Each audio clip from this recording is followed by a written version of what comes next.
welcome back to Sippin N Bitchin, where the drinks are icy and the book talk has been spicy. We are on episode 6, part 4, the final part, hopefully. And we're your main bitches. I'm Sam. And I'm Steph. That is a really strong, hopefully, because, well, We're only we'll on see. chapter 28. There's It's 47 fine. chapters. We got It'll be this. It's okay. fine. It's okay. We left off we just finished chapter 27. They found out where Delphi is. He's at Cauldron Manor with Kaylee Balfour. Um, and now we are starting on chapter 28. True. With Nectus saying it has to be fate that Delphi would be with someone you know at this exact moment. And she's like, maybe, or it could have been something with this Delphi knew. Gods of divination could see the past, present, and future, right? Maybe he knew to prevent Kaylee. And so it's really honestly like, is this fate? Is this, I mean, even if it's the god of divination, I think that's still fate. Like, no matter what, something's at play here. And they're talking about like Penelope was young when Cola stole Ethos embers, but not old enough to remember the gods of divination. It would make sense that she would seek a god of divination to learn more about him, because Penelope was the one who told them to go find Delphi. Um, and she says, Princess Kaylee was betrothed to my stepbrother. She came to visit Lysania with her parents, to meet Tavius, my stepbrother. He was an unrepentant ass. He was an ass, can Um, confirm. and he says, considering the enjoyment Ash finds in visiting him in the abyss, he kind of already knew that. And she's like, he does that often. And he says, more than he has with any other soul in a long time. I Pop love that. off. Pop off, King. Mm, I love that so much. Uh, but she goes on to kind of tell them how she helped Kaylee trick Tavius and the others to go back home so she wouldn't have to be around him. She said, I gained a potion from a healer. I knew one that could make her appear sick, ill enough that the engagement would have to be postponed. And it worked. Kaylee went home. Her parents seemed to be warmer. Um, her parents seemed to be like good parents because they never made her return. Um, and he said that was clever, though it's a shame that anyone would have to resort to such tactics. And she's like, I agree. You know, Tavius, my mother, King Arnold, like, I'm pretty sure they suspected it, but they can't prove anything. And she's like, I guess every aspect of one's life is somehow connected. Every choice to do or not to do something, a chained reaction. You can't help but wonder exactly how much is preordained. And he tells her, yeah, you're going to drive yourself mad trying to think about that, but none of your choices are preordained. Fate is not an absolute. Fate is only a series of possibilities. She says, how can you be sure of that? And he says, because I was there when mortals were created. I lent my fire to breathe life into their flesh. Mortals were created in the image of the primals, but they were also given more, the ability to feel emotion and free will, he said. Fate doesn't usurp that, no matter how much the array probably wish that they did in some situations. Fate just sees all the possible outcomes of free will. That's a lot of That's possible heavy. outcomes. Yeah. Oh, Oh, my brain. yeah. And then she says, do primals have free will? And she says they did it in the beginning. And he says nothing is more powerful, more life and realm altering than the ability to feel, to experience Mm-hmm. emotion, love, hate, desire, to care for oneself, to care for another. That's. I do think it's interesting how free. I mean, I guess maybe it's not directly correlated, but like free will is tied to like feeling emotions. Mm-hmm. Like in my brain, it's like two separate entities. So I feel like Yeah. that's very interesting. I don't Yeah, know. I agree. I agree with that. So they're on the roads back. Um, she, no one was concerned. Nothing seemed to be going amiss. She was nibbling on cheese. I want some um, cheese. right. She was beginning to feel the ache in her temples, and she wasn't gonna like play around with that. She was gonna do something when she got back if she could. And then Nectus kind of gets her attention, and she says, "Yeah." And he asks, "Are you okay?" Which No, never honestly, ask someone if they're okay. no, no. You just if there's someone having a hard time and you say you okay, that's enough to start like the Me whole emotional crying. spiral. Yeah. Like they just cry. But she says, I think so. Because she knows he's not talking about like just everything that's happening. He's talking about what happened In with, general. yeah, with the truth she had to give. But she says, I think so. I will be. I always am. And he said, not everyone can always be okay. And if you happen to find that you're not, you can talk to me. We'll make sure you're okay. Agreed? Yeah, that's exactly my reaction too. I'm just like, oh. And she says, agreed. And he says, good. And I love that. I just love that relationship where he's like, I get it. Things are hard. And I want you to know you can always come and talk to me. Like, you're not alone. I know, I love that. And then he tells her to halt and he says that they're about to have company and it's not of a friendly nature. And she says, I knew this trip was too uneventful. And he's telling her, don't strike first. They may allow us to pass without incident. Ride slowly, stay alert. Um, she says, what Okay. are they? Huh? I said, all right then. All right. He said, they're nymphs and they're ancient. They were normally kind, benevolent creatures that lived in the forests and lakes throughout Elysium, tending to the land that fed them, friends of the dragons and then the primals and gods. But they are now yet another repercussion of Colus's actions. When he stole Ethos's embers, it corrupted them, turned them into creatures of nightmares that now feed off of pain and torture. He says they Mm, used to be one of the loveliest creatures you'd ever see in Elysium. mm. And honestly, like, um, I'm just I find it funny because he says like she's like, why weren't they here when we traveled to the pillars? And he said they're always here.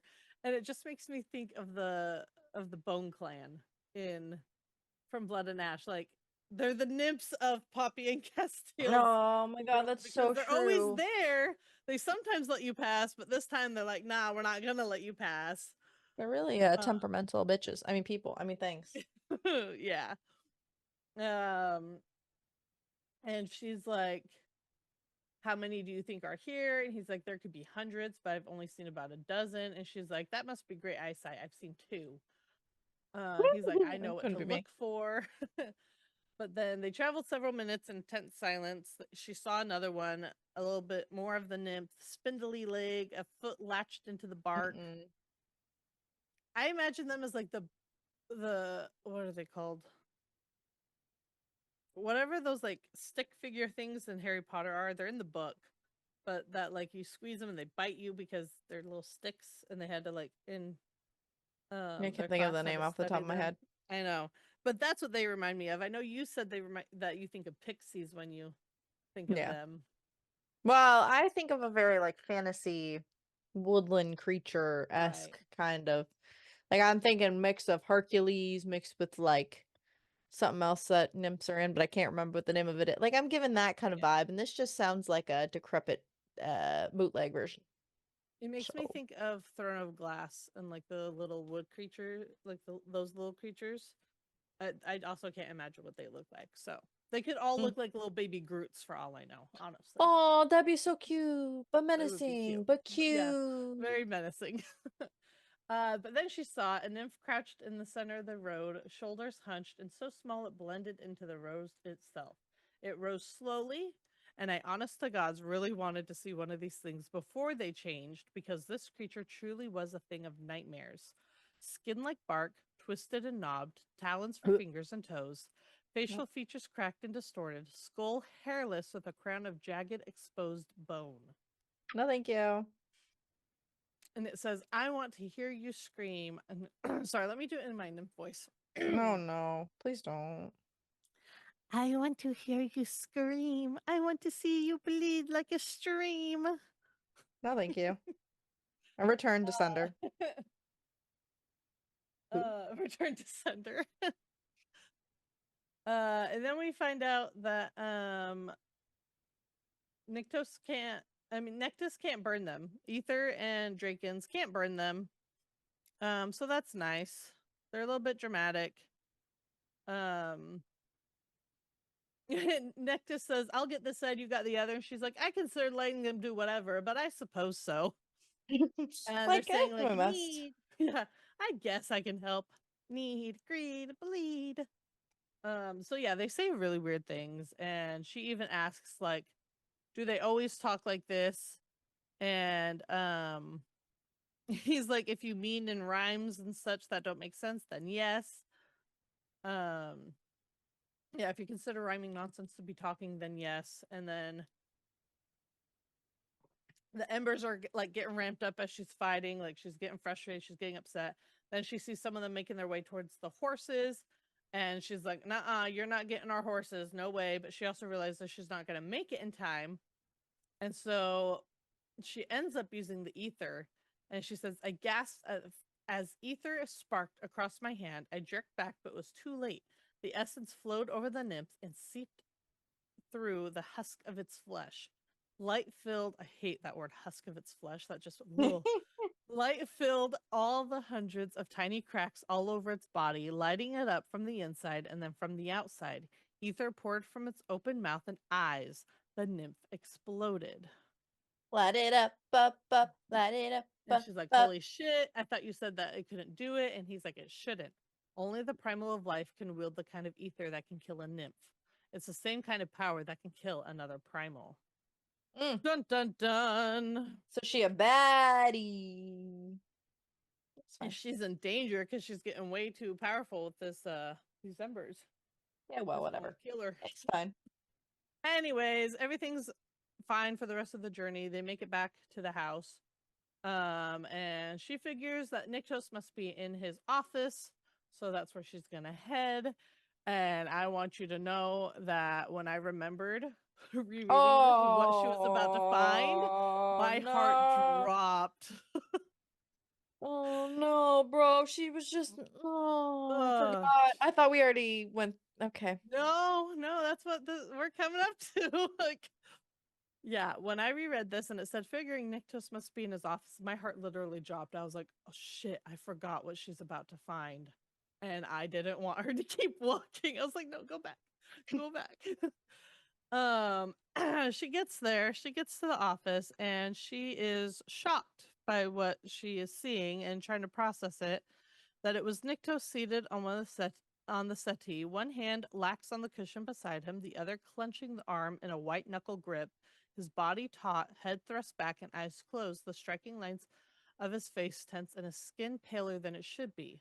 Or that he wasn't alone. Nowhere close to that. Vessus, the primal of rights and prosperity, was in Nyctos's lap, touching him, riding him, feeding from his throat. Okay, here's my question though. After reflection, upon reflection. Uh-huh. Uh-huh. Um couldn't we have sensed that someone was in there with him? Like primals give off energy, right? I mean, she probably couldn't, but like Nectus homie could have like I think sensed something.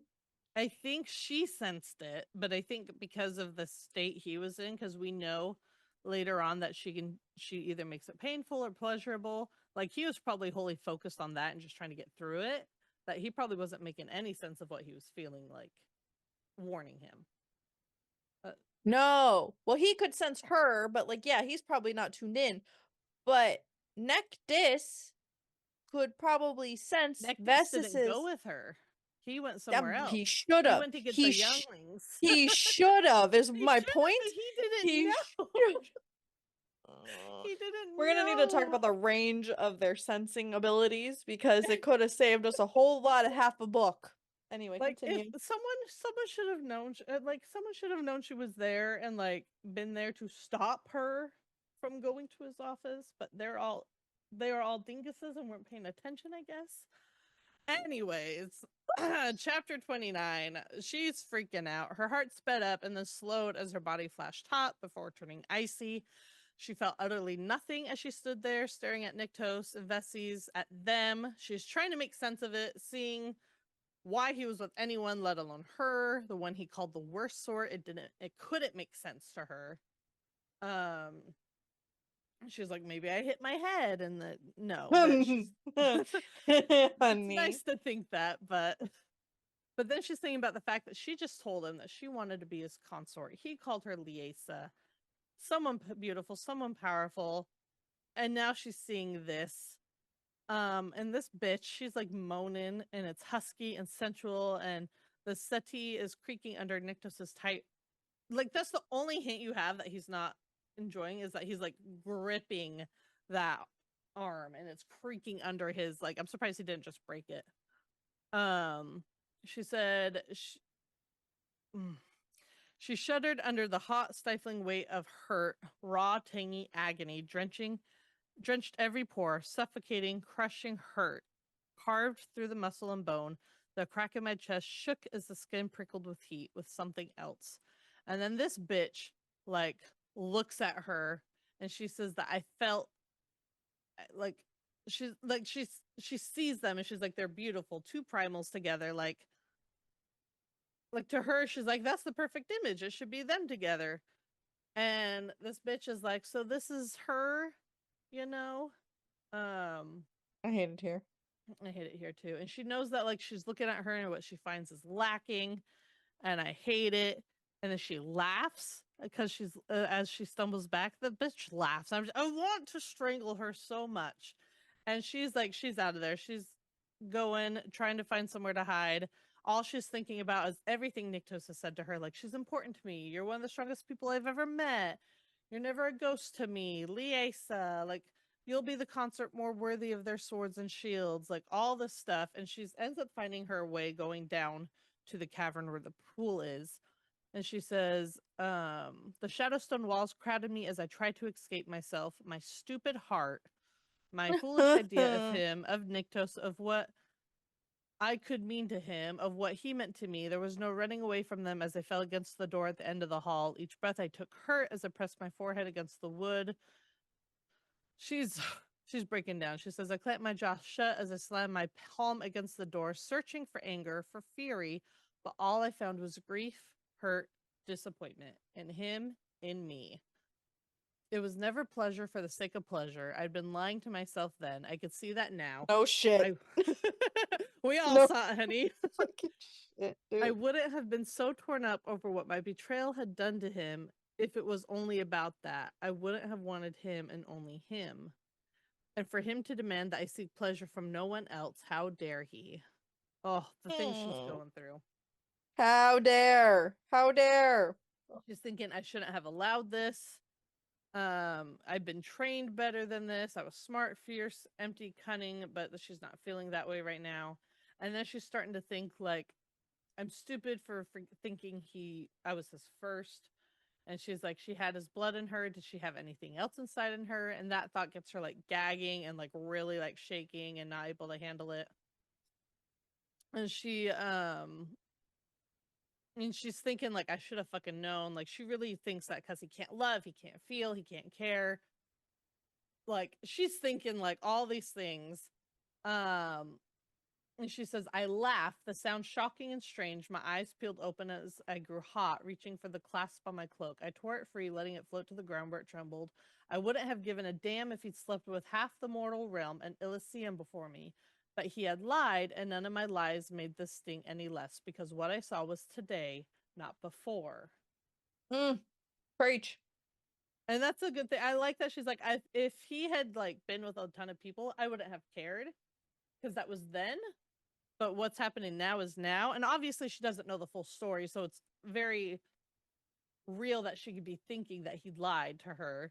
And in a way he did by not telling her about this, but it's not as intense as she thinks it is, but it is, and it's this whole thing. She says, the anger finally came pouring into me, filling my veins and seeping through my bones. Rage flooded the crack in my chest, swallowing the vibrating embers, and what came rushing back felt as rotten and decayed as the nymphs. Fire swept through me, seizing my lungs as I stared at the stone table. Safe. I'd felt safe here with him, safe enough to let myself want more, to feel, to live, to hope. Oh, not the hope, honey. Not the Not the hope. hope. That safety, and because he talks about that thin trust they have and how fragile it is, and she's feeling that trust just shatter right now. So much so that like the pressure's building, air charging. She took a step forward, mouth opening. The sound that came from me hurt my ears, and with it came a tidal wave of pain and fury and power, ancient infinite power unleashed. The stone table shattered into ashes. Like, man, Mm-hmm. man. The water's going crazy in the pool. Everything, like fissures are cracking along the wall. She realizes she's doing this and she's like, I need to calm down, but she's not able to find her calm like she was. She's like, Oh I can't shit. find the emptiness, the blank canvas I hated so much. I couldn't find myself, and I wasn't sure I would even recognize myself if I did, that I would even know who or what I was. Same. And as she's going through this, something's coming out of the cracks. It's roots. They are starting to like wrap around her, like her hands and her legs and everything. And she doesn't know what's happening. We obviously do because we've seen this before with Poppy when she was dying.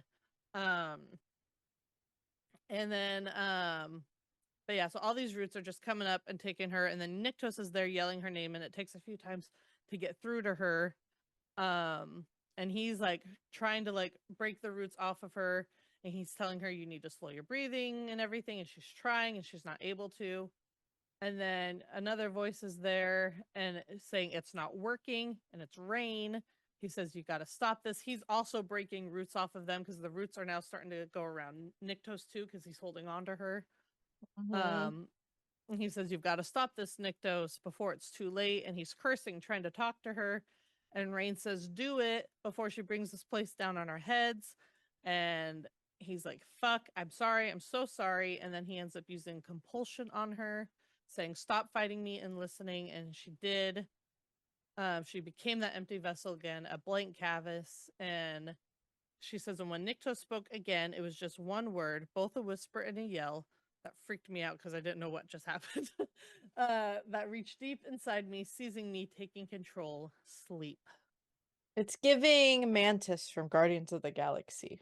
In Guardians of the Galaxy 2, when she goes and reaches Yeah. her head into Ego, Yeah. she's like, We got a lot sorry. of Guardian of the Galaxy references throughout these books. But no, I Jennifer, were agree. you watching Guardians of the Galaxy when you wrote this book? And then we go into chapter 30. Sarah is asleep. She dreamt of her lake and how she was swimming, and she's slowly waking up. Oh, she sees a white wolf, by the way, walking in the or waiting in the Kind of shadows of the important. elms. Yeah, sorry, I had to rewind back up. And the wolf waited. Um, just fun little tidbit. And then she hears her name, and it's Belle, who's literally trolling the fuck out of her, which is so funny. She's like, "My name is Nell." She was like, and Sarah's like, "What?" And she's like, "I'm just fucking with you, bro." No, it's So not. then she wakes up, and she tries to sit up, and Rain's like, "Don't do that yet." And he asks how she's feeling, and he touches her, and feels like a energy shock. And um Rain asks Belle for water and juice to kind of get her going here. And Belle's like, but I don't want to go, in the very Belle Mm-hmm. fashion. She's like, I'd be happy to, but like sarcastic. And so he's like, you want to try to sit up, so they try to do that. And uh she asks if she hurts him with the little charge of energy. And Sarah goes, "Why am I naked? And please tell me it wasn't you who undressed me." And Rain goes, "Don't worry, I'm not even remotely interested in what you just flashed me. Now, if you were a Scion or actor, I would have been all into the peep show." And I was like, Ah, yes, I love that, I honestly. love you, Rain. And then we learn that Sarah's been asleep for 3 days. We learn it's the culling, and Rain explains that it's not really a sleep, it's a stasis. It can happen when the body is overworked. Basically, your system shuts down to give itself time to rebuild the depleted energy required for when you're in the culling. It doesn't always happen. It all depends on how much energy you've been using and what you've been doing to replenish that energy. Um, and then he explains how like the roots that came out were, trying to protect you. It's normally what happens. And she was like, they were choking me. And Rain explains that primals are a part of the very fabric of the realms. The roots keep them connected to the realms while they're rested. And then she comes to the she like is remembering everything, and she's like, Nyxos used compulsion on me. And Rain goes, but if he hadn't, you wouldn't be here. If you didn't bring the palace down on us, you could have gone into your ascension and that would have killed you. And he's like, do you understand? Because that was likely what was happening. You were forcing yourself into ascension, which honestly is a really crazy concept, that her emotions really just Yeah. They her talk emotions about were so strong, and like yeah, they talk it triggered it. yeah, they talk about how like, oh, you're close to your ascended, but you never think that you could put yourself into the Yeah, like ascension. force You just think yourself. it's gonna happen one day. Like, oh, that's insane. Um, and then Nick or Belle comes back or whatever, and she's just Sarah's asking like, where is Niktos? And Belle's like, at the pillars dealing with some nervous souls. And she's like, he's probably going to be super disappointed to learn you decided to finally wake up when he wasn't here. And Sarah's like, I doubt that. And Belle goes, you know, he's been here nearly the whole time you slept, sleeping beside you, not straying farther than his office unless he had to, clucking over you like a mother hen of death. Um, and uh Sarah is back on her bullshit. He was worried about the embers. If I die, they go with me. And Belle's like, yeah, I don't think that's what it was. He was worried, wasn't he, Rain? And Rain's like, yeah, I honestly thought he was going to kill Ector at least 5 times in the last 3 days. Poor And Hector. and then Sarah's just like not sure what the hell to do with all of this. Like she's remembering how she like opened the doors to him, letting herself feel safe with him and want more than she should. And like she's just regretting everything. And then she was like, if I was being honest with myself, it never could have stayed purely physical. Like, no fucking shit. It's really her second time realizing that. Yeah, Because like she already come said on. it wasn't pleasure for the sake of pleasure. Like, come on, Sarah. Um and then she's coming to this, whole thing about she doesn't want to die, not when the possibility of a future that wouldn't be dictated by a destiny she never agreed to. So she was like, this meant that I needed to become Nyctos's consort until we dealt with Colas.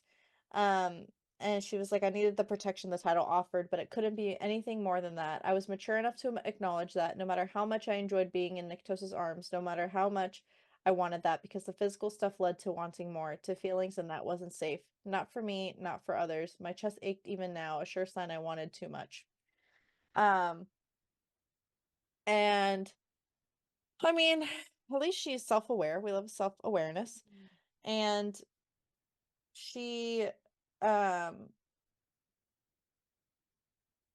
was that hit? Did he come back? Oh yeah, so then she starts to get out of bed, and Belle's like, I don't have a problem with that, but Nyctos might. And Sarah's like, that's his problem, not mine. And she's like, the last time I checked, I'm more than capable of deciding how long I want to stay in bed. And Range just like, it's making sure that you're like ready, because stasis is like legit, bro. And she's like, I need to use the bathing chamber. Um, and she's in Nyctos's chamber, so she goes to hers to use the bath.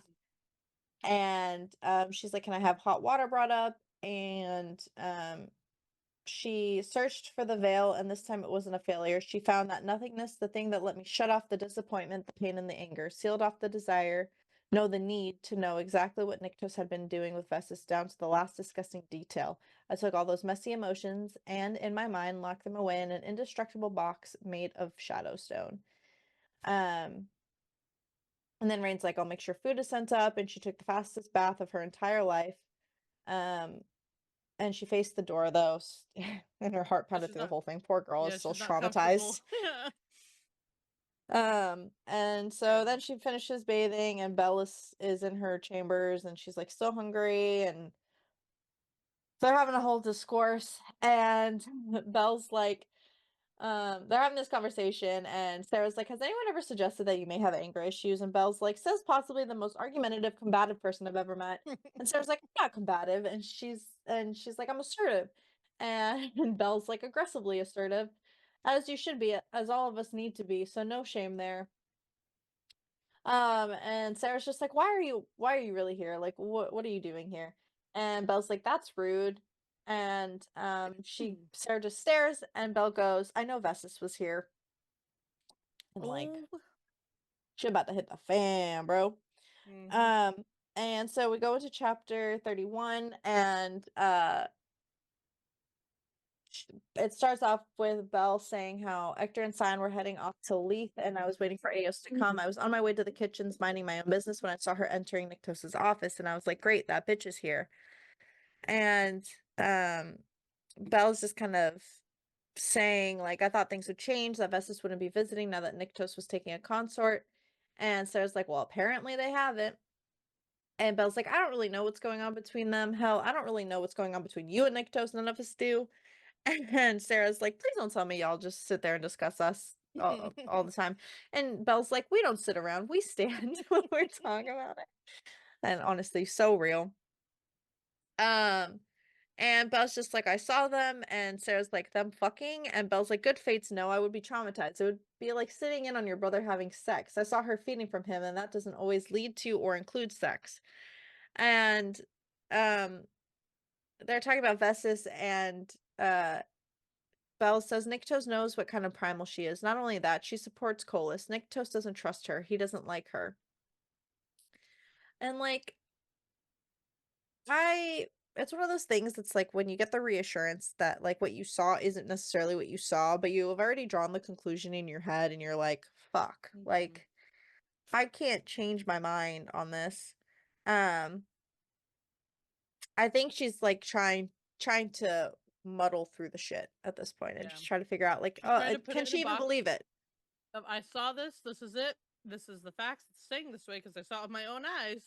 Exactly. But then she's hearing some contradicting things, and it's making her want to pull it out and re-examine it. And she's like, "No, I just have to stick on this path. It's safer for me and my heart and my emotions." And Ugh, that's not how that Sarah, works. please. Not how that works. And then Sarah senses Nyctos, and Belle's like, why don't I feel that since I'm technically ascended? It's total bullshit, and honestly, it's fine. These And women always then, wanting more. honestly, and then Nyctos comes and is like, wants Belle to leave, and she's like, but I was just getting comfortable. But then she leaves, and Nyctos is like, how are you feeling? And they're having this back and forth, and Sarah says, I found where Delphi is, and Nyctos is like, Nyctos told me he's in Ireland. And Nyctos is like, that's not why I'm here. Like, that's not what we're talking about. And she's like, well, what do you want to talk about? And he apologizes. And she's like, for the compulsion, I didn't like it, but I understand why you did it. I doubt anyone wants to rebuild this palace.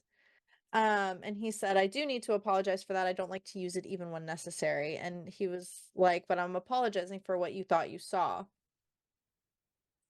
Oh, that word Um, thought you saw. Like, oh, yeah. Mhm. And she's like, I know what I saw. And he goes, no, you don't. And so then they're going back and forth, and Sarah goes, protecting her heart yet again.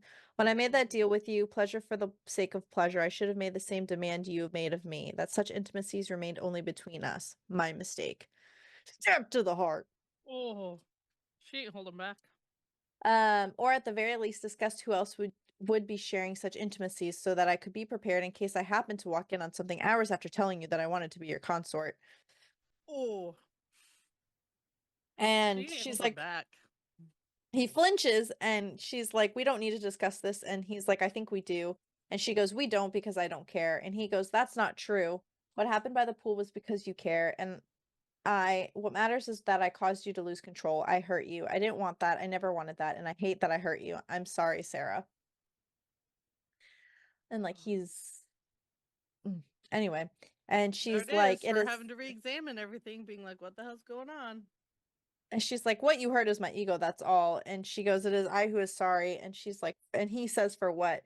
For what you think you know. I was foolish and naive to believe you when you said there had been no one before me. I should have seen right through that the first time we were together. That is how you hurt my ego. And he goes, that wasn't a lie. And she goes, I think it's time for you to stop lying. And he goes, I've wanted no one but you, Sarah. And she says, you know what? Seeing you with her did hurt my feelings. I don't know why. It shouldn't have. You have made no promises to me, and I have asked none from you. This union between us was never Something that either of us desired. We don't need to discuss what you were or weren't doing any further. I know what I saw. You've apologized. It is what it is. And he's like, okay, so what the hell does all this mean? And Sarah goes, um, it means the deal we made, it's over. The only thing between us now are these stupid embers. I want them gone, and then I want to be gone. And she's like, gone from here, from you. And he goes, you can't be gone from me. And she goes, if you say that because I must become your consort, I understand all the reasons why, but I will be that in name only. And once you remove the embers and Colas is defeated, I want out of this. I want my freedom. That's the deal I should have made with you. And Niktos goes still, and he says, then so be it.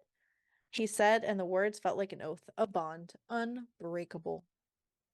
Except not like her heart, because her heart is very breakable. Oh. So, I hate this part of the book because it's so like, oh, they were doing so good. There's always something. There's always a downturn and then an Oh, upturn. That's a roller coaster of emotions. Okay. yeah. And so she's with Orphine. They're walking towards the stairs, and she asks her if you're all right. And this is like the second time she'd asked her that, and she said, "I'm fine." No one believes her though. Like, Mood. yeah. She wasn't in the greatest of mood. She was tired. She barely slept. Um, she kept looking at like their doors that are joined and like how suddenly he's not keeping her at arm's reach like he was. She says, "But I was fine, empty, blank," which was perfect. I'm like, the things we can convince ourselves of.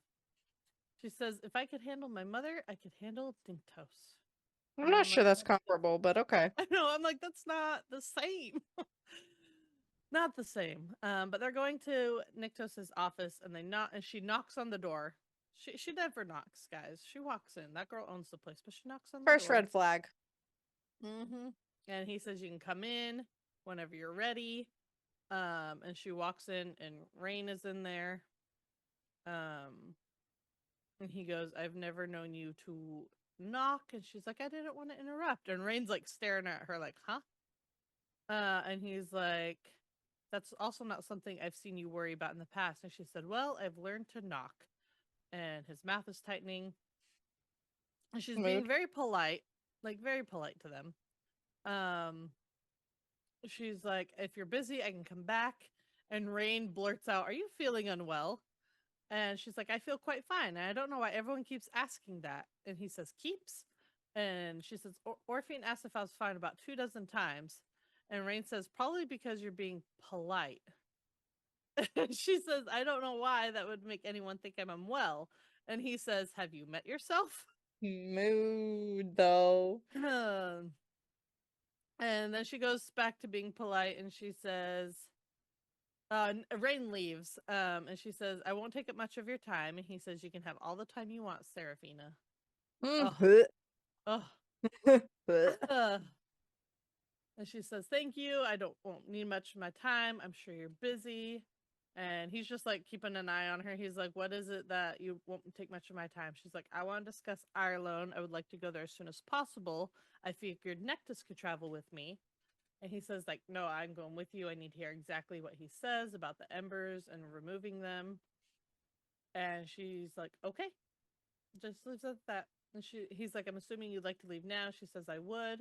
He wants to wait till tomorrow. She's like, why would you like to do that? And apparently, one of Kyan's Draken have been over and kind of like circling the territory, um, scouting. And so he doesn't want them to know that they're leaving. And she says, if the Draken attacks, I want to be of aid. And he says, of course.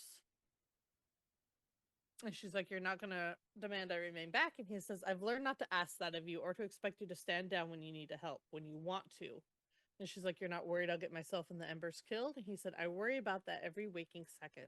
But I've also learned that's something I need to deal with. Mood. Besides, the other deal you made, the one with the court in the courtyard, was that you wanted to be of aid. I agreed. That has not changed. Hmm. Must be nice. And and then he's like, oh, Necta said that you knew who it was. And she says it's Princess Kaylee, Tavis's once betrothed, Bleh. Cauldron Manor, blah, blah, blah. Yeah. Yeah.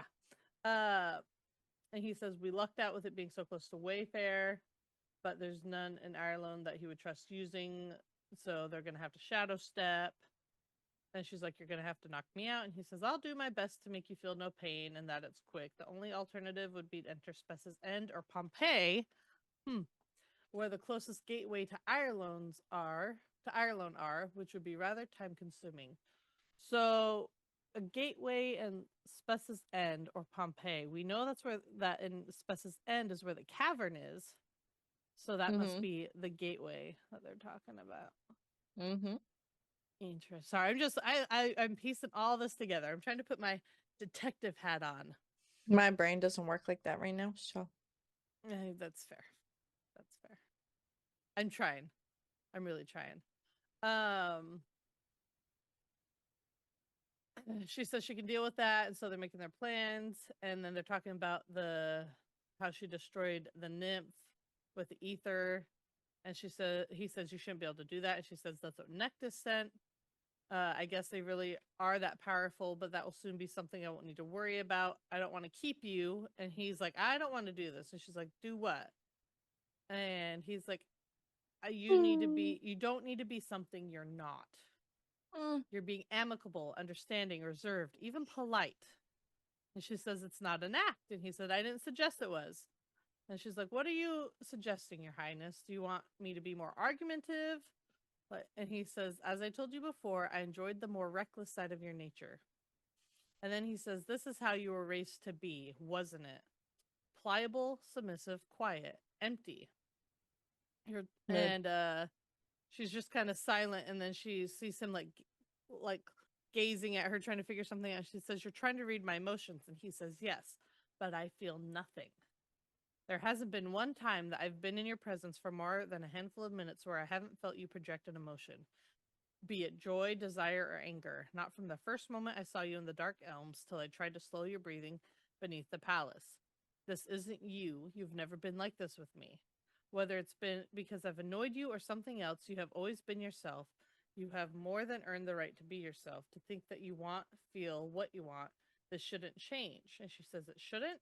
And he says, no matter what I've done to you. No. Not your feelings, what I did to them. What happened is my fault, Sarah, not yours. You do not need to change. And as selfish as this is, I don't want you to. And she says, I don't want to be like this. But I can't feel like that ever again. So we can't always get what we want, not even primals. Mood. And so they're talking about leaving, and then he's trying to like get her attention and like continue this, and then he has a pain in his hand, and she says, what is it? And it says, Niktos turned his hand over so his palm faced me, my lips parted at the reddish black slash cutting through the circle, seemingly inked into the center of his hand. Colas, he growled, his eyes filling with vivid streaks of ether. He summoned us. Dun dun dun. So now there's a lot of people in Niktos' office, more than she's ever seen. Every single one of them are guards, including Eos and Nectus, who arrived with the two young Draken. Jadis was in Nectus's arms against his chest in her mortal form. Which I think is cute that here he is talking serious business. Space God's little daughter asleep on him at the same time. It's called multitasking. It is called multitasking. She said, somehow I ended up seated on the settee with Reaver, who was awake but currently had his diamond-shaped head resting on my knee. I think he'd done it to stop me from repeatedly tapping my foot on the floor. Mood. And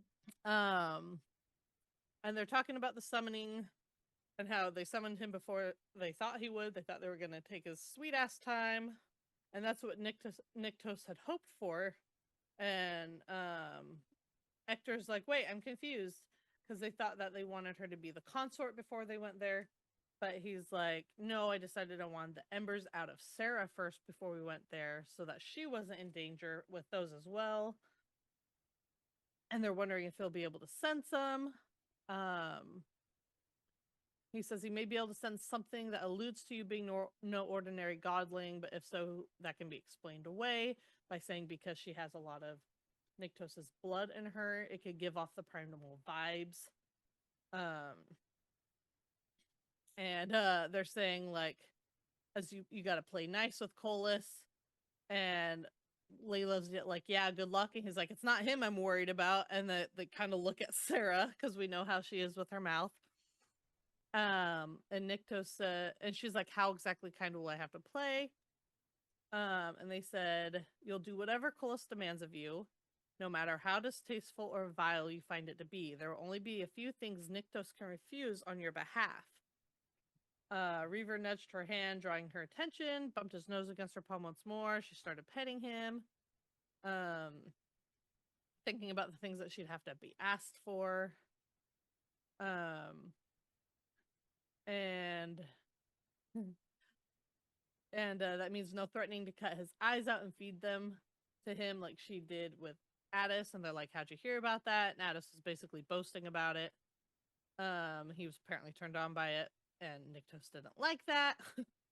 And they asked, when are you leaving? And he said, after we return from Ireland and I've removed the embers. And they're like, got it. And then she's like, wait a minute, how long is that gonna take? Like, you can't deny, you're supposed to not deny summons. Like, how long before last time?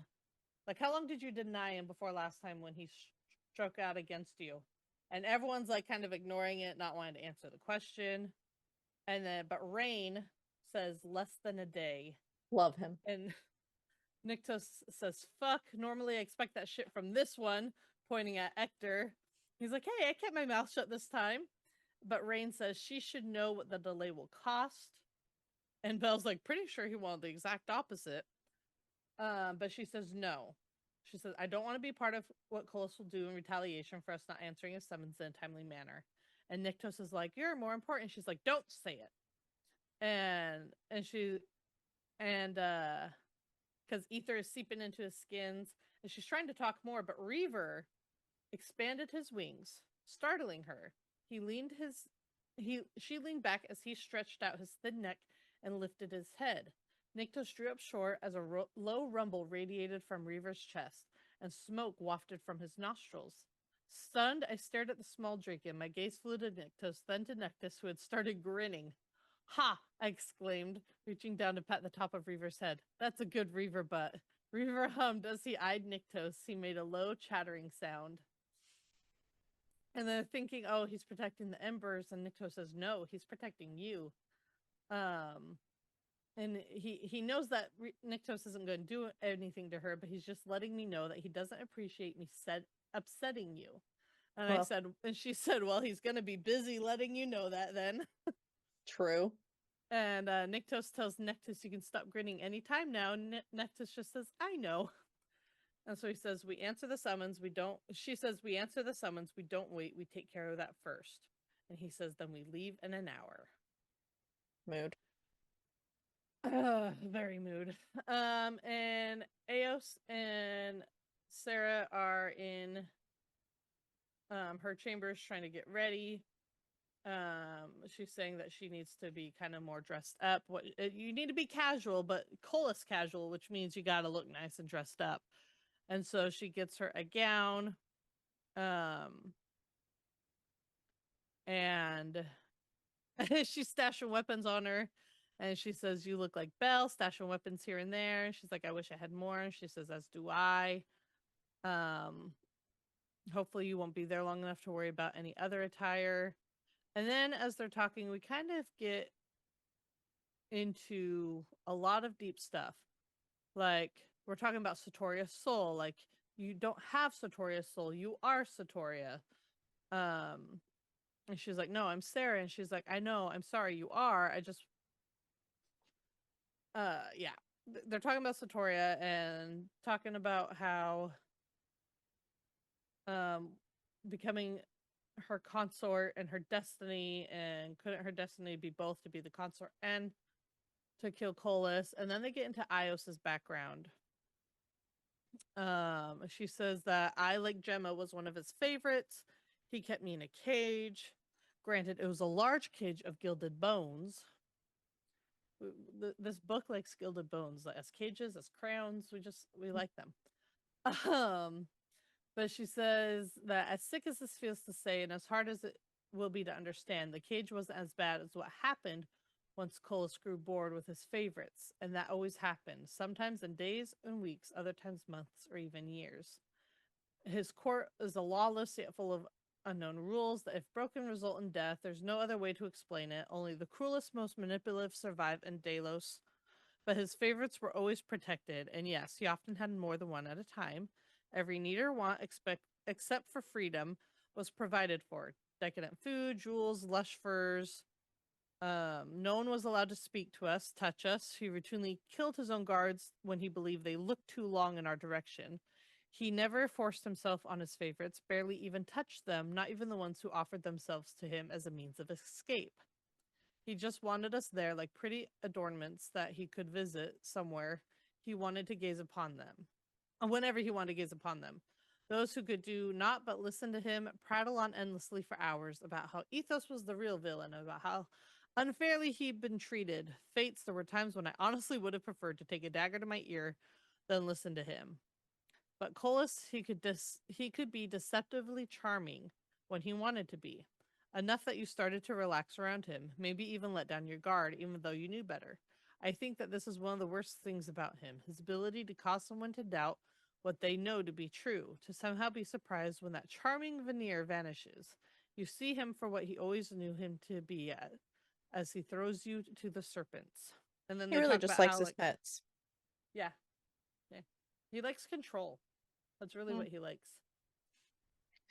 Oh, But they talk crazy. about when he lets go of his um favors, he lets people in his court do whatever they want to them that he let goes of. Eventually it eventually they die, but they could kill you. You had no rights, they could do what they wanted to you. There were often bets about how long they would survive. Um Gross. And she's like, "How did you escape?" And she says, "I survived. And when the opportunity presented itself for me to leave Delos, I gutted one of his favorite guards and made my escape." I don't blame her.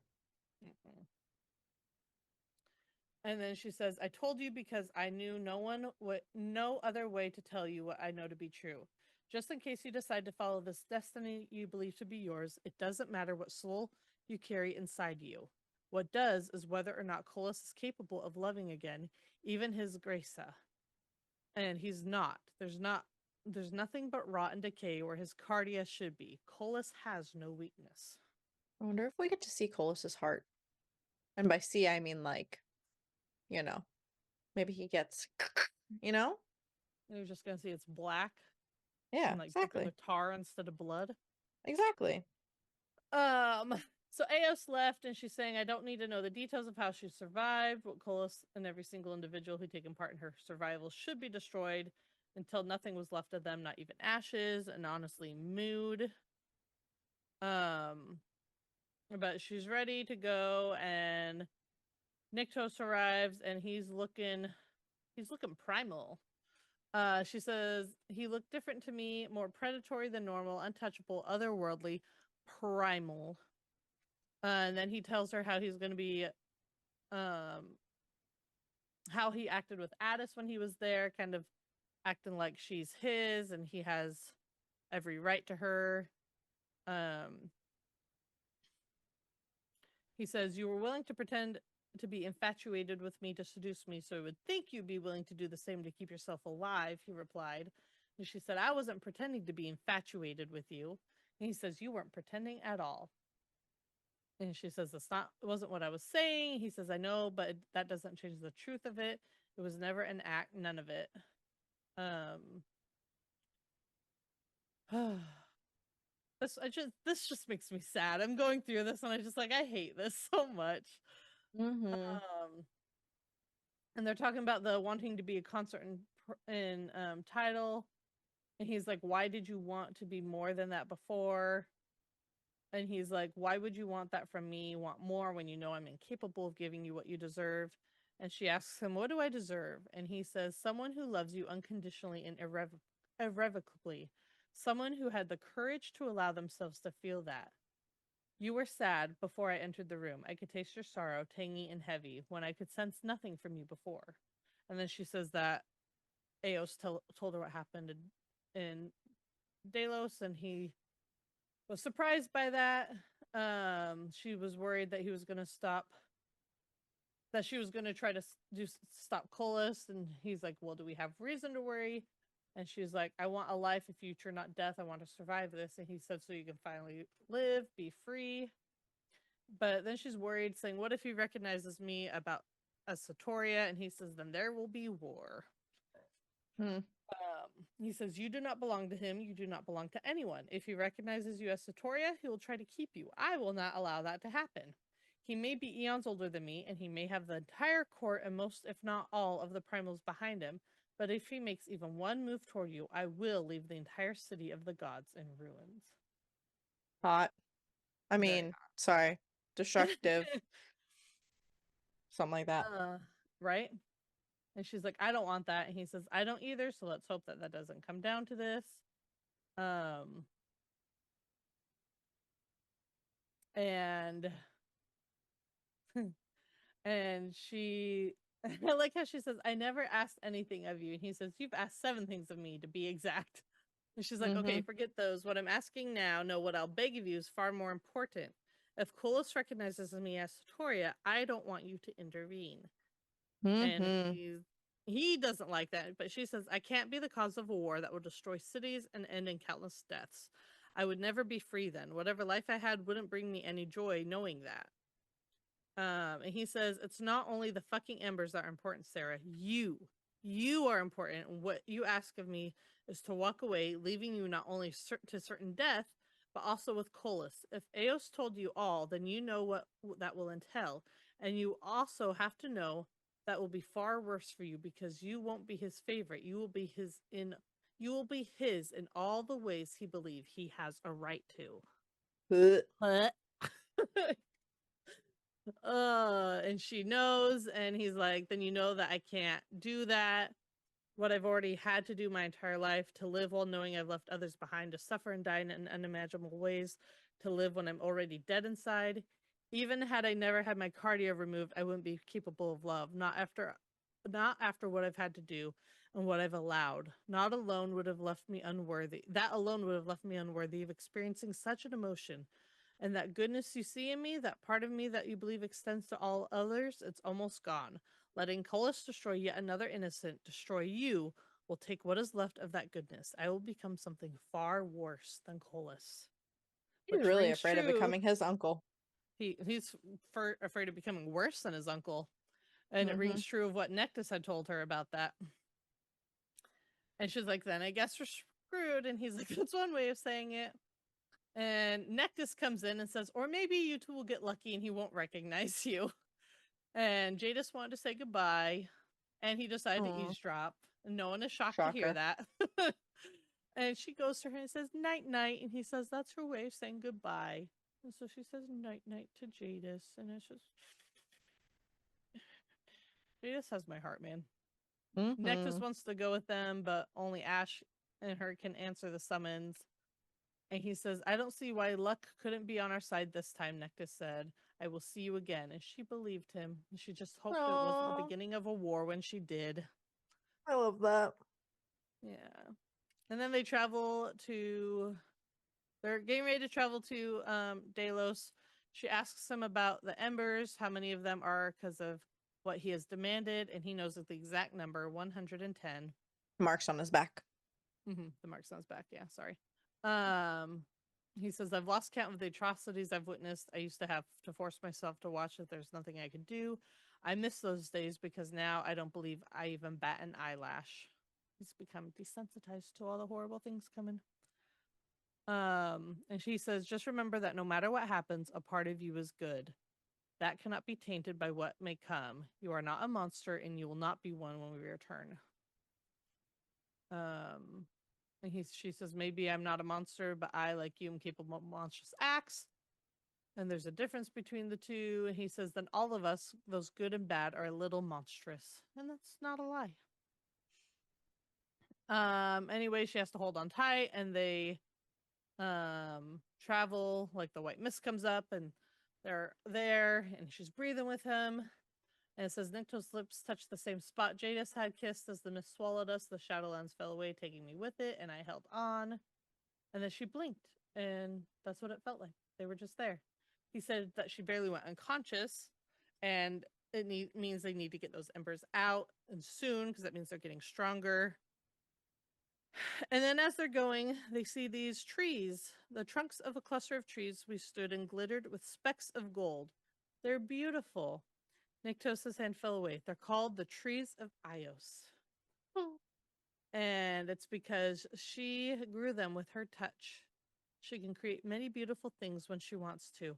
Makes you think of the trees of Ios in the Skotos Mountains. You mean the anyway, continue. What? Nothing.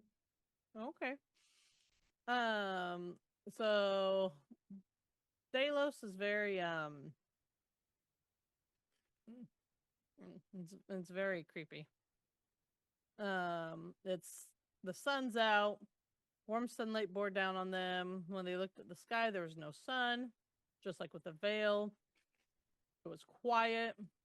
Um, there's a lot of gold everywhere. Mm-hmm. With the symbols, like the one that was carved into Nyctos's palm when he was called. Um, their heads, the people were wearing like they had golden blades and they were wearing this armor with golden paint adorned their faces like a mask, one shaped like wings. And she realizes this all looks familiar, but she can't place it. There's massive statues of men carved from marble, standing with their arms at their sides in a line that traveled east and west as far as they could see. They were taller than any building in Lysania, even the temples, and cast an imposing shadow on the ground by the gate knelt. Oh, as the guards by the gate now. I was like, what knelt? What?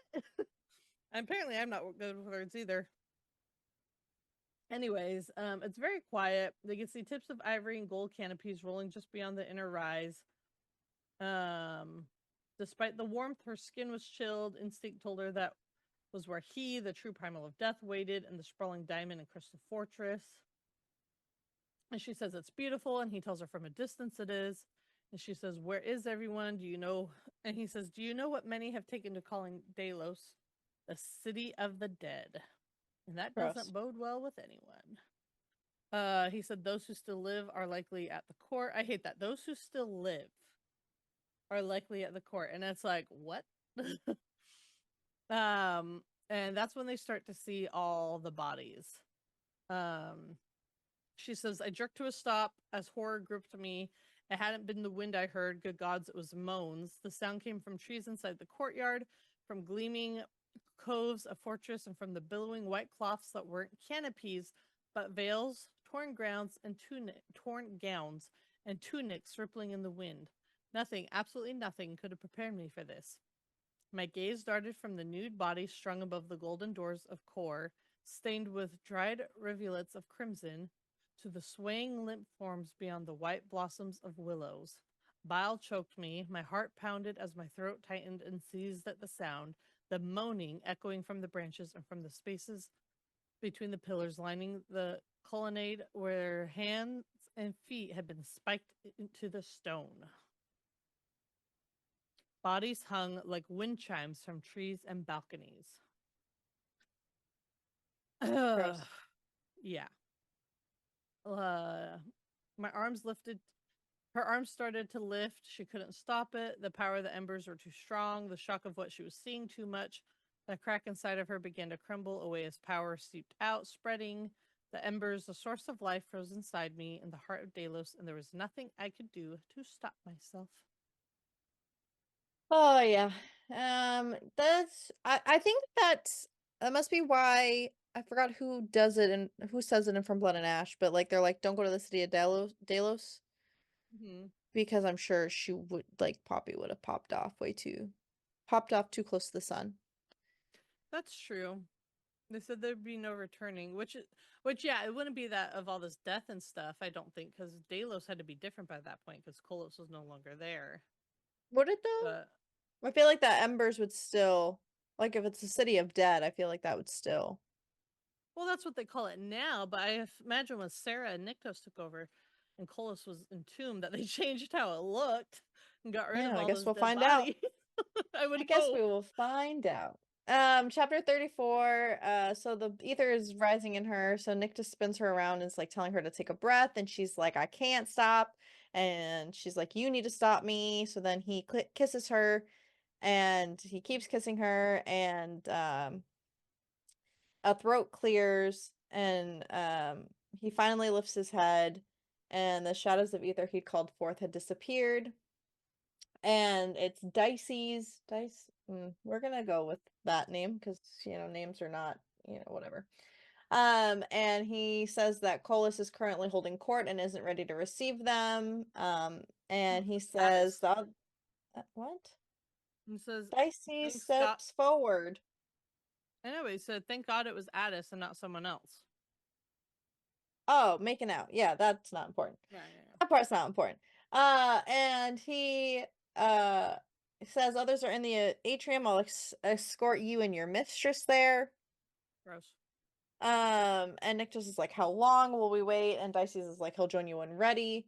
Um, and Nyctos is like, she's not my mistress, she's my consort. And Dicey's is like, only if His Majesty grants such a title. Until then, she should realize that she's in the presence of her betters and bow. And Nyctos is like, you will not, to Sarah. My soon-to-be consort will bow when she's in the presence of those deserving respect. But until then, and he shadow steps and grabs his heart chest, and makes Dicey's bow before her. And Dicey is like, fuck, and falls to his knees, and Attis is like, that's either going to annoy His Majesty or amuse him, and Nyctos is like, that's probably the latter.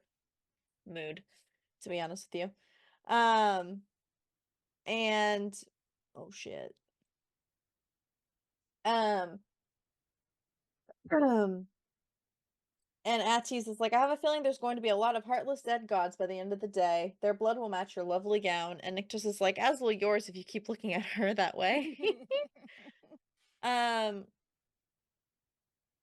and Sarah's like staring at Dicey's dead body, and she's like not feeling anything from him. And Attis is like, he doesn't feel right, does he? And he's like, Dicey's always felt off. And Nyctos is like, I sense no soul. And Attis is like, that's impossible. And Nyctos is like, and I see none. Either his soul hasn't left his body yet, or he has none, and I would know. And Attis is like, yeah, you would. Um, and Attis is like, while I found your sharp tongue to be refreshing and even alluring, others will not, especially those you will find here at Court Palace, essentially telling her to like mind her mouth again. Um, and um, Sarah like notices she also the embers didn't respond to the god's death either. So it's just a little sussy, but I guess we Just learn a more in a little. little bit. So then they're having this back and forth with Attis, and like they're trying to debate if Attis is like a friend or what. So they're walking in the palace, and everything looks nearly identical. And Nyctos is like, it's the crust of my father's bloodline, both his and Colas's and mine. My father once told me that there was no other creature as loyal or as protective as a wolf, because she's like, is that a wolf? A wolf is a very recurring theme in these books. Do we notice that? He saw himself as a guardian. Um, and Hanan shows up, which Hanan? Well, I don't know, dude. Like words are so hard. I say Hannon, but Well, both sound close wrong. or correct. Um, and there's also a Draken that's not a close relative, a distant relative of Nectus, Devon, that Baby. shows up. And Hanan is like salty as fuck, and Nyctos is threatening him, and Sarah's turned on by Nyctos threatening him. Um, and Hanan's like, you think it's wise to threaten me? And Nyctos is like, I think it's fucking unwise of you to even dare to speak to me after you've sent guards to my rise on these baseless accusations. And they're talking about Belle. And Hanan's like, you're really gonna pretend that like you have no idea what's going on. And And Nyctos is turning the tables and is like, I don't think Colas would want to know that you have such little faith in his strength. And Hannon's like, that's not what I'm saying. And it's just a whole thing. So they're going this back and forth, and then Colas enters, Gross. and everyone stills and hates life, and everything Mm-hmm. is gross. So we go into chapter 35, and an enormous presence pours into the atrium, settling upon my skin as the scent of stale lilacs choked her. Shocker. Um, and she's just like, something is off, something is wrong. And then she became aware of Nikto standing near her. And she's just like, I would not crack here. I would not break. Not today. She's having a self-talk moment right now. Okay. Mm-hmm. She's having a They're thing. important. They're important. And Colas so enters whatever, and they're like bowing and they're getting ready to sit. And Colas is like, I want to see her and get a good look of who captured my nephew's attention. Gross. Gross. And Sarah's like noticing his features, the strong curve of his jaw, the high arched cheekbones, and the lush wide mouth. Things that were so wild and unfettered on Nyctos were utter perfection on Colas, golden and warm. His beauty beguiled you, welcomed you to look closer, to stare, be comforted, coaxed you to come near. Imagine being so beautiful, but such a donkey. Uh-huh. The beauty's a beautiful, Um, man. and so Colas is like kind of giving her the look over, and Nyctos is like, I do not wish for her to be touched. She is mine. And Colas is like, if I wish to touch her, and Nyctos is like, I will do to you what you have done to those who dare to touch those who belong to you. That she is not to be touched by anyone but me. And Colas, freaking weird perverted man or convoluted man, is like, nephew, you please me. And I'm just Mm. ew. Um, and so they go into this whole discussion about Belle again, and Nyctos turns it in front of Colas, and this just like, Colas must have done it, like, I don't know what's happening kind of thing. And um essentially telling Hannon to fuck off. And then Loki Dices comes back from the dead, and everybody's like, what the fuck is going on? Like, this is weird, dude. And Colas is offended that Nyctos didn't ask for permission to take on a consort. And Sarah takes the blame because, essentially she doesn't think Nyctos deserves having to take another life and adding another mark to his back. Oh, stop it. Um, and of course, how does Colas want the price to be paid? With a life. So she ends up killing a Draken, um, which is really tragic. A kid, like a young Draken, too. Yeah, she's just like, there has to be another way, and he's like, nah, bruh, like, this is like, essentially, there wasn't another way. He would have killed the Draken anyway, and it would have been a whole bigger mess. Yeah, and then he would have gone and killed the Draken at the Shadowlands, so it's either It kill would have just him been a whole or more people die. correct. So then, the it's really tragic, to be honest with you. And she goes, um she felt nothing as she lifted her gaze to Colas. That slippery smile was on his beautiful face as the ether spun, coiling at his sides, and the crown burned brightly. There was something in his presence, in that power of his. I hadn't seen it before at the Sun Temple when he'd come for the rite, but it was there now. Something tainted, twisted, and defiled. Um, And she says, and just like that, an ancient sense of knowing awakened and stretched, rearing its head. Suddenly I was there, but not. This entity fused itself with my bones, wore my flesh, and saw through my eyes. Mine, becoming a chorus of many screaming, mine, his stolen power, it was mine, his pain, it would be mine, vengeance, retribution, blood, mine, all of it would be mine. And I knew what that voice was as my grip on the blade steadied, who it was. It was not the source of the embers, it was a spirit, ghosts of many lives, a soul. I met Colas's stare, and while it was my lips that curved, it was Satoria who smiled as I paid the price. That's so like that gives me goosebumps sometimes, like thinking about that. Like, just Mm-hmm. oh, there's that power of Satoria and how you think she's weak because you hear of how she died and you're like, wow, she got scared and ran off a cliff. But then you see that she's not weak. She is like I a hope they strong. get more of a Satoria POV in Yeah. the next book or the book after. I don't Yeah. know why we would or how we would, but like I hope we Oh, do. I know. I know why and how it would be brought up again. Like, Well, yeah, but anyways, chapter 36. So she killed the Draken. And it says, everything that came next happened in a daze as if I were watching from high above. Colas laughed as the embers of life hummed violently in my chest. Um, he gave us permission as they watched Addis lift the fallen Draken, the primal's jaw tensing as the male's blood singed his skin. Kin locked eyes with hers, and they were burning with hatred. He deemed her worthy as Nyktos took her hand and that had been frozen in midair. He left a mark that remained as I exited the atrium. So this chapter is basically like her having to reconcile what she just did. She says, but I left a piece of myself behind in that atrium, a small silver sliver of that goodness that Nyktos had spoken of. It had been carved out and now lay beside the blade on the marble scorched by the Draken's blood. As Nyktos folded his arms around me, preparing for us to shadow step back to the balcony of his private quarters, I knew I would never get that piece back. And then she tells him, take me to Vathi. Like, I can bring him back. I don't want to be the cause of another death. And he's like, but the risk. And she says, I can try. Hasn't been that long. And he's like, a draken's not the same thing as an animal. Like, it will be felt still. And she's like, well, maybe he'll feel something, but I have to do this. She says, what is the point of any of this if innocents are allowed to die? What is the point of sacrificing the few to save the many when the few become so numerous? Why is there even a balance if evil is allowed to continually upset it? How does anyone stay good living like that? mm-hmm. And he says, we don't. We survive instead. That is how we honor the sacrifice the Draken never should have had to make.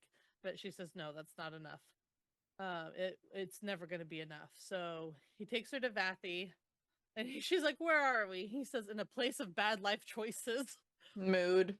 Yep. And then Addis is like, what the hell are you guys doing here? And they say, where's the Draken? Oh, Kin's taking him to be burned. He says, stop him. You got to stop him. And Addis is confused, but he does anyway. Um, and she's kind of confused, like she asks, like, do you think we can trust him? And he's like, it's a little late to be asking that question, Sarah. Like, we're already here. But he's saying that the reason that Colas had her do that is to turn Kin on them, because that's the one thing he cares about is the Draken. Mm-hmm. And so it's a way to make him your enemy. They're about to find out if they could trust Addis. He brings the Draken back, and he says, Addis is like, no one ever comes to my private chambers until today. And he says, you will not speak about it, what you're about to see. If you do, I will levy your court and I will hunt you down. And it will not be your eyes I remove when I find you. And he says, you know, I'm getting really tired of your threats, Nyktos. You could actually think to, and then he sees what's going on. He's like, holy fuck. And you see that's all he says for the next few lines is holy fuck. As Sarah, the embers work, they bring her back to life. So she's worried that's not going to work. And she says, he's like, if it doesn't, it'll be okay. And she's like, no, it's not. I need to try again. Maybe I need to try harder. But before she can, the Draken's chest rose in a deep, ragged breath as his eyes fluttered open. Eyes that were an intense cobalt blue, just as Nectus's had briefly been. The staggered call came again from outside. And she said, thank gods, it worked. And then the Draken is like, trying to figure out where he is. He looks at his chest, placing a hand on it, and then he looks at her and says, Mia Liesa. Um, and she says, no, it's just Sarah. How do you feel? He's like, I feel okay. Just tired, really tired. And they're like, that's normal. You're going to have to rest for a while. And they're saying how he's going to need to shift forms to rest. And then he tells her that his name is Thad. Hi, Thad. Hi, Thad. Welcome back to life. Then they're telling Addis that you're going to have to keep him hidden, because Colas probably felt that. And he's like, yeah, we all felt that. And that he's going to be hidden from Kin, because can't trust Kin really to keep that a secret. He's like, that could be a problem. He cares for the Draken. He may think that one of the others took care of Thad, but he spends a lot of time in the mountains. And then they said, okay, well, then when he rests, bring him to us. Nectus will keep him safe and hidden. And then they're like, we can't linger. We got to get going. Protect yourself if something happens. And Addis says, and they will not learn of what happened here, I swear to you. And he looks at Sarah. And she says, I watched the primal lower himself to one knee, placing one hand over his heart as he flattened his other palm against the floor. I swear I will not betray what you've done today, Mie Liesa. And she's like, that's not really necessary. The my queen part, I'm not your queen. And he says, but you are. And she's like, no, I'm not anything. And he like frowns as he stands up and he looks at Nyktos, and Nyktos just shakes his head. And it's like, yeah, there's no getting through to her on that one. And he's like, I knew something was different about you. And I couldn't, but I thought that was what you told him about the blood. And he's like, you had to know when you left that wasn't the case. You're clever. You may have thought I was a source of power when you arrived, but you must have had your suspicions upon leaving. And he's like, oh yeah, I did. I had a lot of suspicions. I had a lot of suspicions when you didn't respond to my presence like you should have. And she's like, that was what you did was rude. And he's like, there are far ruder things I could have tried. And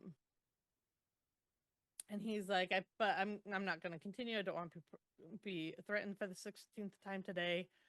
And they basically make their ways. And he says, as I said before, I remember who your father was. I remember who you were meant to be to Nyktos.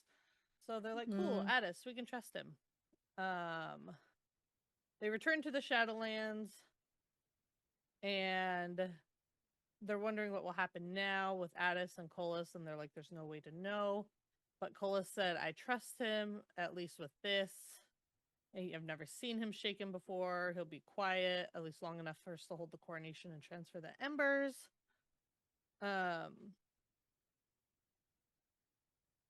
And then they start talking about what she did, and he's like, why did you speak out? Why did you take the blame? I could have handled whatever it was. I knew he'd demand a price. I knew it would be sick and twisted. You didn't have to speak up. You didn't need to feel this way. You don't deserve this. And she says, and you do. You deserve to carry those marks. And he said, I'm used to it. And she said, that's all the more reason it shouldn't have been you. And he's like, no, that's why it should have been me. And she says, that's bullshit. I'm sorry that I took the Draken's life, but I'm not sorry that I prevented you from being forced to kill. And I hate myself for doing it, but I hate Colas far more for demanding that it be done. So yeah, even though I was able to bring Thad back, I still feel like shit over it. I'll deal with it. And if you're mad at me for stepping up, you're going to deal with that and get the fuck over it. Preach, sister girl, preach. All the preaching. And she says, I didn't do it because of you. Colas gets the honor. I did it for you. There's a world of difference. And I mean, they're just gonna argue about that. And he's saying because he's saying I don't deserve this, not after everything. And why, like, not after I've hurt you, not before. So why would you do that for me? And she's like, I knew the answer, but she wanted to protect him, but she's not gonna tell him that. And then they're trying to figure out what's going on, what happened with Dices. They thought he was a god, but he came back to life. How did he figure out how to bring life back to it, to create life without the embers? Who knows what he's conjured up? And they're like, do you think he believed you, that you thought he was the one who ascended the god in the Shadowlands? And he's like, fuck no. It's possible he believes I'm not be aware of who it was, and I searched for the source, but there's no way he thinks I believe it was him. Because, I mean, honestly, you're the last person he would ever believe about that. But he says it's the same reason there's no immediate attack on Vathi. It's because of what your Holland said. There's only so much he can do to me before he risks exposing exactly how much of a fraud he is. His control over the other primals would weaken if they truly believed he no longer had embers of life in him. It's possible that he believes he can find the source before anyone else, but now I wish we'd had time to ask Addis what he thought about Dices. She's saying Colas wasn't what she expected because he was measured and calm. And she's like, it's not the only thing we have, even though I don't really trust that he gave us permission. We also know he didn't recognize you. And then she's like, something happened in there. I felt it. And he's like, there was a rage, but it didn't feel like yours. It felt different. And then she told him about Satoria. And he says, I think Holland was wrong. I think a lot of us were wrong. And you were right. You are not Satoria. You have two souls, yours and hers. Dun dun dun. Dun, dun, dun. You know, most people I think would be creeped out by that, but she's like, the idea that I had two souls inside of me felt more right than thinking I was Satoria. Like, I can understand that of being like, I don't want to be the person that was reborn multiple times. Like, I don't want that on me. But at the same time, I'd be like, there's two people in me. Like, Two souls, which I think two souls. well, I guess my brain hurts thinking about it. Yeah, exactly. Anyways, they're not able to. Niktos just has a theory. He wouldn't be able to know until like she died whether she had two souls or not, because he'd obviously be able to see that. But it's definitely a good theory that they have. They ended up telling everyone what happened except for the price that he demanded be paid. So no one knows about the Draken and all of that. And she ended up not lingering. She left. She could feel Niktos's gaze on her the whole time. Reaver joined her. He glided in the air beside her. I love. So cute. Love it. And she's like, it was a nice quiet presence, but it was also painful because she was thinking about the other Draken. And she's sitting on the boulder where Jadis once attempted to kill herself, basically by jumping off of it before she could fly. And she says, "I'm sorry to Reaver." And then I think for the first time, she's really allows herself to cry and to feel what she was feeling. She says, "I didn't stop the tears from falling. I wasn't even sure I could have if I tried. They came from deep within, silent and heavy, and a little bit broken." Mood. Aren't we all a little bit broken on the inside? Yes. And then she sat there for a while, not sure how long, and then she asked if he was hungry, and they got up and she went to wipe the tears away, and she realized that they were red, faint traces of watery red. Just like the legend said happened to primals when struck by deep sorrow. She cried tears of blood. Dun dun dun. Let the rain fall down. Sorry, wrong. Sorry, wrong. Yeah, so she goes back inside and it's late. She's returned to her chambers for the night. Eos and Belle caught her when they were returning, and they had supper together and were talking. And she asked where Orphine is, and they said she's with Niktos. Oh crap! I just remembered where this is going. I love that you do it every single time she's about to enter the chat, bro. Every time. This bitch is about to ruin everything again. Anyways. So they're talking about how Hector's telling them that Niktos is in Lethe dealing with some shades that got free. And they've been gathering a pretty sizable groups, which means they're a bit more than just a nuisance to deal with. There's some concern going on, but you know, she said something about the shades nagged at me as I entered my chamber, but I couldn't quite put a finger on what it was as I held the door open for Reaver. She asked if he wanted to hang out, and he came in the room, and the actor's like, "No thanks." And she's like, "I wasn't talking to you," and closes the door. And so they're just kind of chilling. They're having a grand old time. Life is great. Everything's great. The chapter ends with everything being great. No, it doesn't. And she starts to feel something in her chest. She says it reminds me of when Niktos is near, but it was fainter as I stood in the doorway of the bathing chamber. And she looks at Reaver and she's like, "Do you feel anything?" And he kind of like is in his Draken form, like, "Oh." And she's sitting on the edge of the bed, working out the tangles in her hair. She was tired, but grateful for Reaver's presence. And she thought he sensed that she needed company, because she did. And she learns that Jadis is in the mountains of Nectus.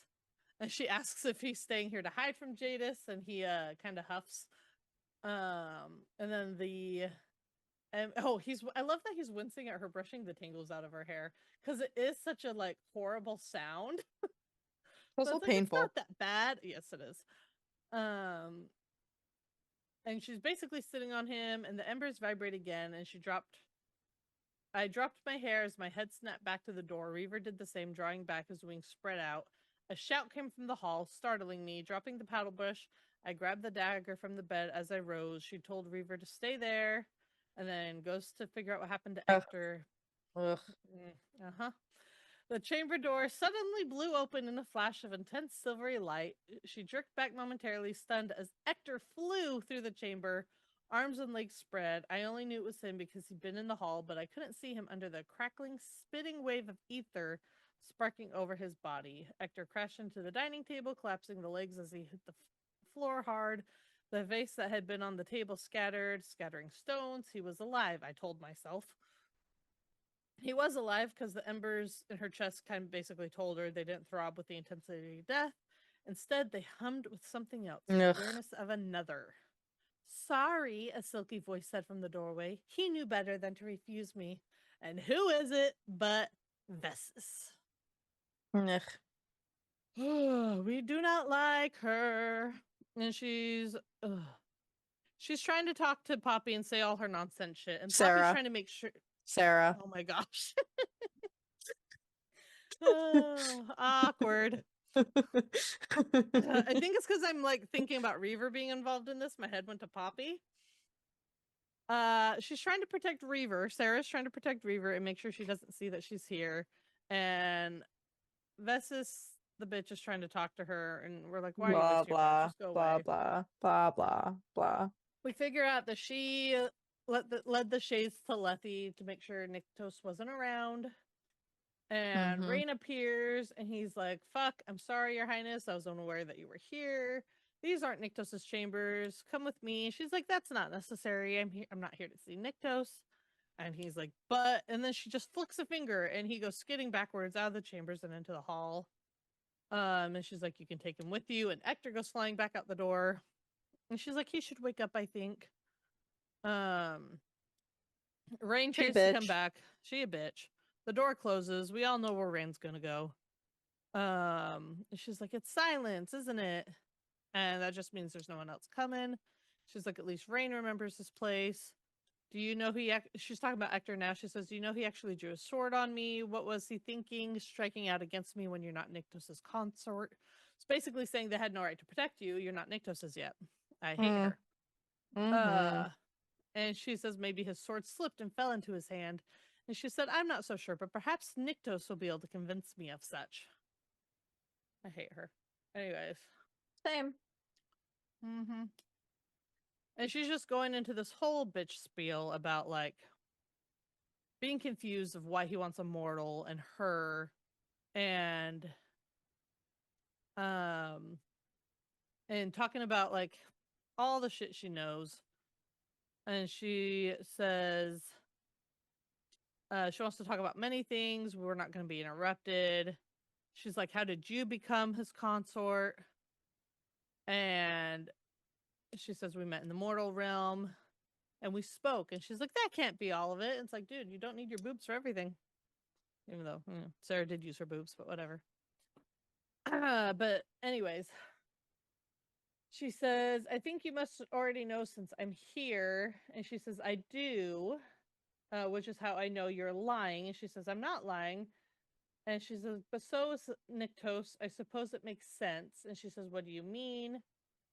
And she's like, that he, and she says, "What doesn't?" She says that he would take a freckled and fat consort. And I'm just Mm-mm. like, what? What? And I love how she says, "My brow shot up so far in my forehead, I wouldn't have been surprised if they hit the ceiling. The insult was so pathetic, I couldn't feel anything but disappointment. I expected better from a primal." Honestly, though. Right? And she's, anyways, they're having this back and forth about like about Nyktos and her, and it's really like just like one upping each other. And she's like, "You want him, you want to be his wife." And she's like, "Want him? I already have him." And Mood. she says, well, since your future with Niktos includes me, I figured we should get to know each other. Bleh. She's like, my future with Niktos has nothing to do with you. And she's like, what you think you know is a joke. And she says, the only joke I know is the one standing before me, and it's a Mood. pathetic one. Pop off. And she's like, what did you just say? And she's like, how dare you treat me with respect? And she's like, it's kind of hard to speak with respect when you have earned no such thing, your highness. Bitch. And then Reaver, oh, No. Reaver. He was trying to protect our girl, and it did not go over well. She ended up striking him with ether. He falls to the floor, crumpled into a ball, several feet from where he stood. I'm getting through this quickly because I hate what she does to him. And she calls him a stupid Draken, and she's like, oh, you're lucky I didn't kill you. And oh boy, is she pissed. She's so pissed that she goes up and stabs her in the eye with a dagger. And it Good. goes straight through and into her brain, which we're happy Good. about. It says her head lifted, blue tinted blood pouring down her cheek as she wrapped her fingers around the dagger's hilt and pulled it free. Thick, gluttonous tissue clung to the shadow stone, turning my stomach. Mood. Ether seeped from her good eye and into the air, spitting and crackling as she threw the dagger aside. It clinked on the floor, and orbs of shimmery energy pulsed over her hands. Oh shit, I whispered. But then she got hit with ether.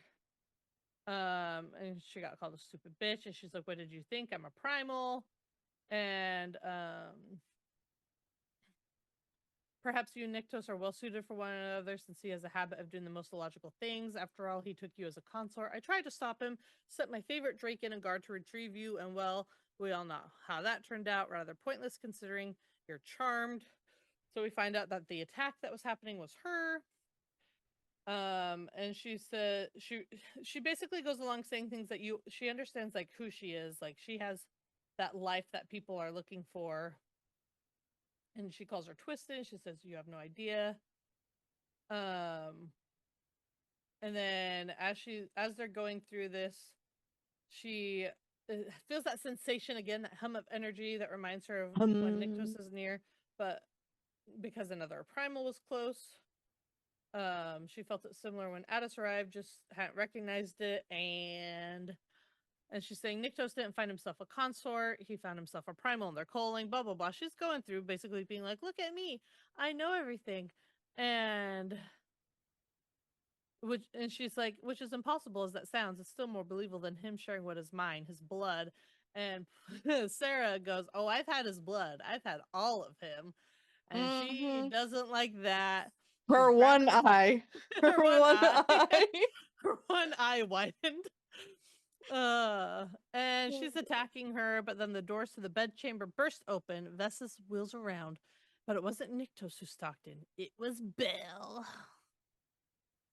The badass bitch. And fight scene. Just kidding. It's not really the end of a fight scene, but we're gonna end this episode there. And then we'll We're gonna do resume a with part Belle. 5. We have no choice unless y'all want to sit here for another hour. But We do this for you guys. We do this for you. Yes, makes it easier. But Sippin N Bitchin' all the things. Stay tuned for part 5 coming soon to a theater near you. Something like that. We're going big screen, baby. Bye, bitches.